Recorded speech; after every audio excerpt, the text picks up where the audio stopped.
You are not going to believe that this folds flat. This is a 3D pop-up Easter egg with a layered bunny scene inside. And look, it closes completely flat and pops right back open. Now, this is the part that makes people nervous. When you see all the pieces laid out like this, it looks complicated. Like one missed tab and the whole thing falls apart. But here's the secret. Once you build the center X, everything else repeats from that pattern. It's just matching letters and sliding pieces into place. No glue at all. I've built this many times and I'll walk you through it slowly so you feel confident at every step.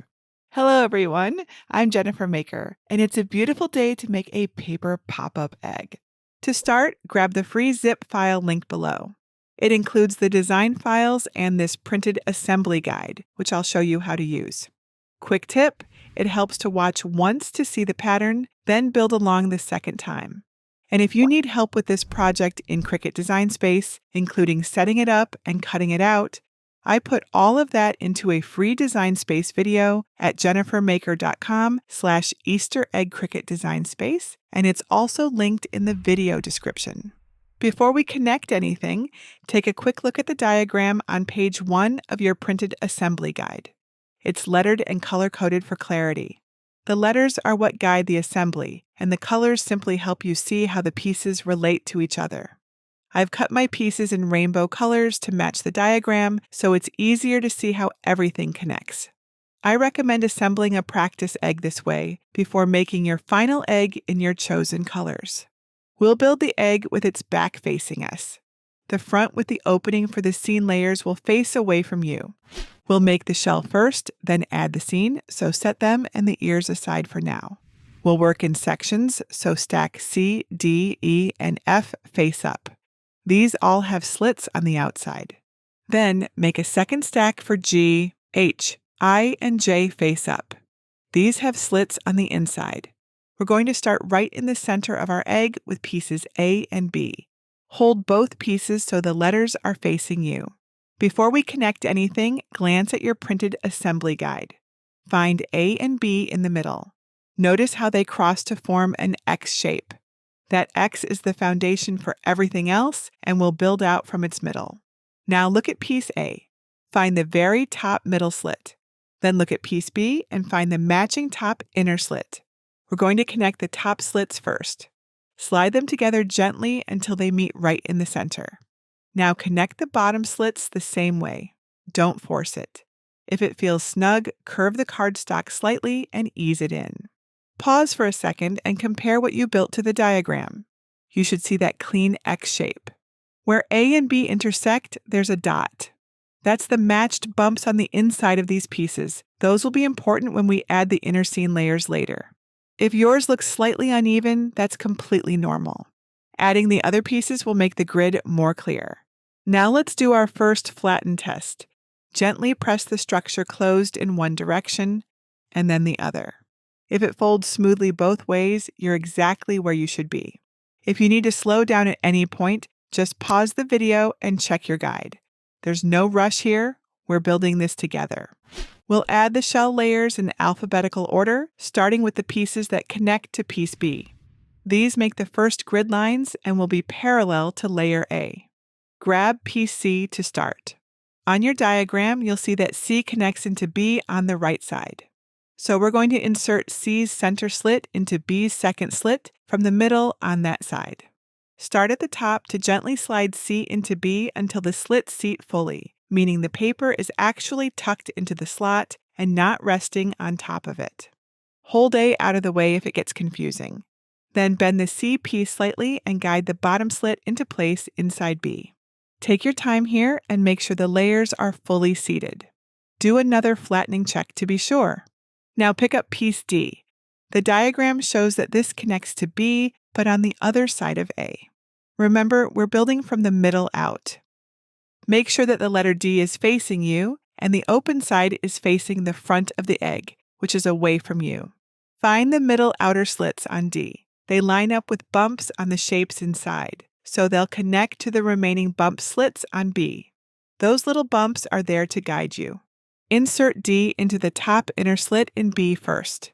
Then work on connecting D's middle bottom slit to the matching one with a bump inside B. The open layers are a little easier to bend and maneuver into place. If anything feels tight, just slow down and ease it in. Paper is more flexible than it looks. Next is piece E, which is an oval. It will go in the last open slits in B on the other side. Find E's top middle slits and connect it into the last available slots of B on that side. There's not a lot of space to move, so you can gently curve the other layers out of the way to work on the top first. Then take your time to carefully bend the rest of E so it fits inside B. Slot them together fully, then make sure the other layers are still in position. Time for another flattening check. And finally, we'll add piece F to finish our first set of shell layers. The middle slits of F will fill the last openings on B. Start with the top and finish with the bottom, which is a little easier since the shape isn't closed. Look at your egg from the top. If you notice any intersections that look raised or uneven, just press them together gently and they will usually settle right into place. Now do that gentle flatten test in both directions. If it moves smoothly, your first half is complete. You've built your grid lines outward from the center.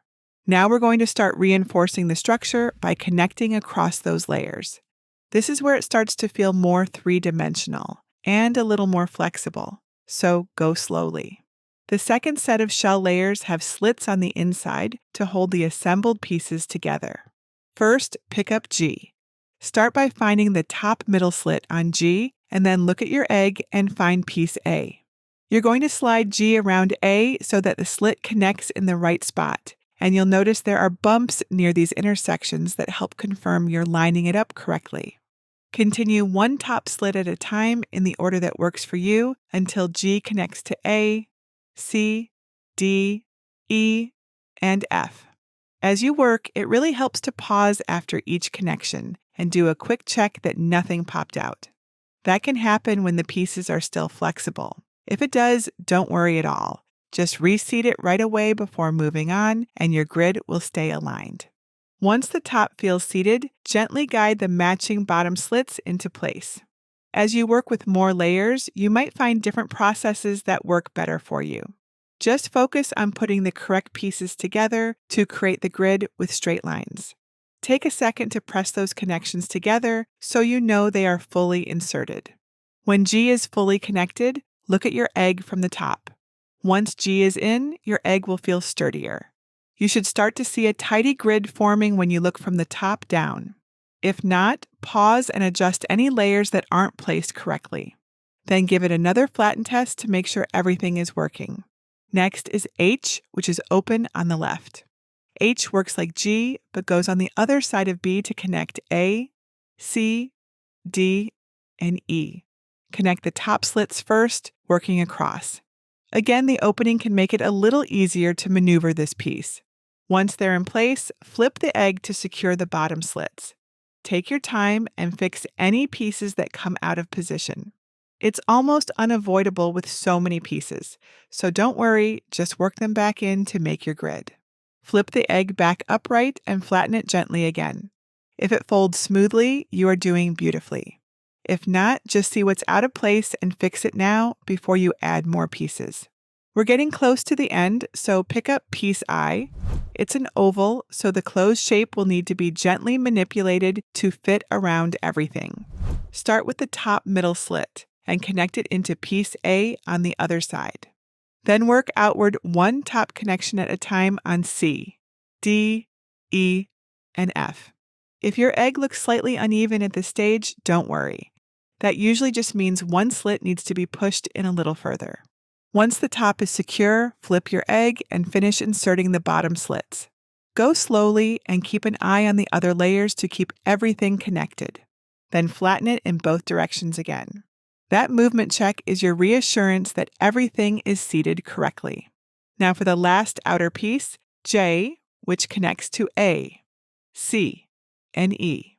This piece can be fiddly, so work on the slits in the order that works best for you. Be extra gentle with the slits by the curve to avoid ripping the paper. When all the layers are added, take one more look from above. You should see a clean, even grid pattern. Flatten it in both directions once more to make sure all the shell pieces flow nicely. And just like that, your outer eggshell is complete. Now for the part that brings it to life, the scene inside. The assembly changes slightly. For the scene layers, we're not matching slits to slits.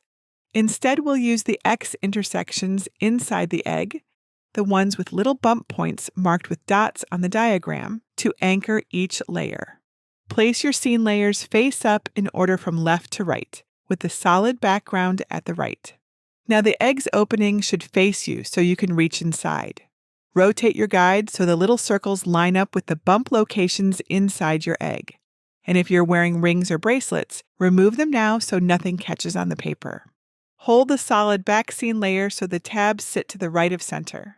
Look inside the egg to find the X with bumps farthest to the back. It's where pieces A and G meet. From the outside of your egg, pinch the joint so the bump pieces match between your fingers. Slide the top tab of the back seam layer in so it crosses the X horizontally and seats fully. Here's how it looks from the top. Then flip the egg gently and curve the back layer towards you to fit the tabs inside. Find the furthest back bump and pinch it from the outside to insert the bottom tab the same way. Flip the egg right side up and make sure it still flattens and opens correctly. This next layer attaches at the same anchor points, just in front of the first one on the axis. Keep the tabs to the right and slot them into the egg. The middle layer attaches at the center X, the intersection of A and B. Look how far you've come from putting those first two shell pieces together. Flatten and open the egg again to make sure it's still popping smoothly. Finally, take the front seam layer and hold it so the tabs sit just to the right of center. Pinch the final bump from the top, then insert the seam's upper tabs.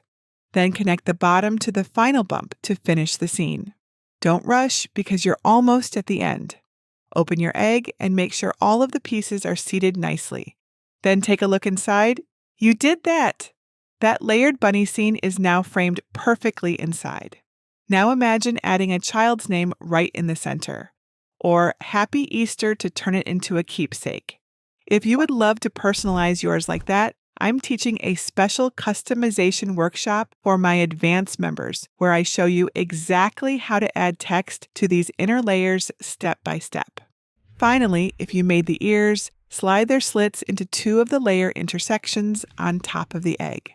I usually place them on either side of the center for balance, but you can choose whatever looks best to you. And just like that, your 3D pop-up Easter egg is finished. I love how this one turns into something so special from just paper. And the fact that it folds flat and pops open again still makes me smile every time. If you built this as a practice egg in rainbow layers, you've already mastered the pattern. Now you can recreate it in your favorite colors and it will come together even faster.